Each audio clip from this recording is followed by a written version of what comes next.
আম্মা, আপনার বাতের ব্যথাটা বাড়ছে না, এর জন্য আপনার জন্য তেল গরম করে নিয়ে আসছি। আপনার পাটা দেন, আমি সুন্দর করে মালিশ করে দিচ্ছি। আমার কোনো কিছু দরকার নাই, মনের রোগ আসল রোগ। তুমি বাপের বাড়িতে চলে যাও, আমাদের শান্তিতে একটু থাকতে দাও। আম্মা, আমার বাচ্চা হয় না, এই কারণে আমাকে বাপের বাড়িতে পাঠিয়ে দিবেন না প্লিজ আম্মা। আপনার পা দুইটা ধরি আম্মা, আমার সাথে এমন করবেন না। আপনাদের বৃদ্ধ বয়সে সেবা যত্ন করার জন্য একটা মানুষ দরকার, আমাকে রেখে দেন। এই 1 ফোঁটা রক্ত থাকা অবস্থায় আপনাদের যত্ন করে টুরকি রাখবো না।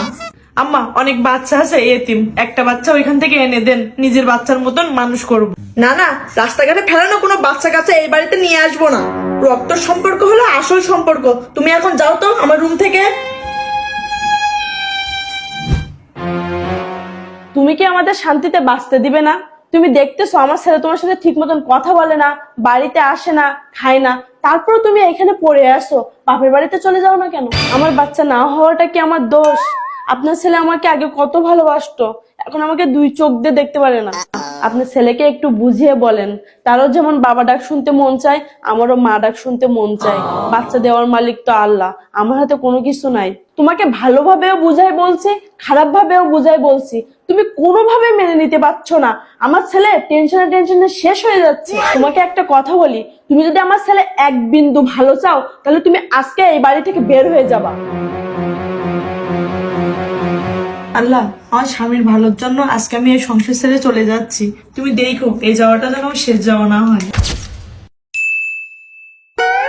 মা, আমার শাশুড়িকে একটু ফোন দাও তো। তোমার জামাই আমার ফোন কোনোদিনও ধরে না, আমার শাশুড়ি আমার ফোন ধরতেছে না। থাক মা, তোর আর ফোন দেওয়ার দরকার নাই। কেন কল দিব না? মা, তুমি বলো, বিয়ের পর তো মেয়েদের শ্বশুরবাড়ি নিজের বাড়ি হয়, তাহলে আমাকে তারা কেন নিতে আসতেছে না? মা, একটু কল দাও না। আচ্ছা দাঁড়া, দিচ্ছি। ধর ধর, তো শাশুড়ি ধরছে।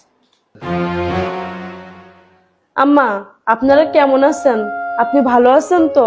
আপনি ওষুধগুলো ঠিক মতন খান তো? হ্যাঁ, আমরা ভালো আছি। আম্মা, আমার ফোন কেন ধরতেছেন না? এই 3 মাস হলো আমি বাপের বাড়িতে আসছি, আমার আর এখানে ভালো লাগতেছে না। আম্মা, আমি কখন আসবো? বৌমা, তোমার আর আশা লাগবে না, বাস্তবতা মেনে নাও। আমারও তো বয়স হয়েছে, আমারও তো নাতি নাতনির মুখ দেখতে মন চায়।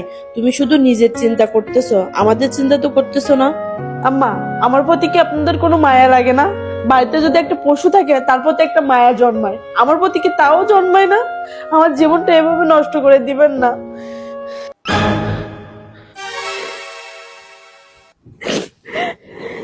থাক মা, বাদ দে, আমরা তো আছি। পৃথিবীতে যে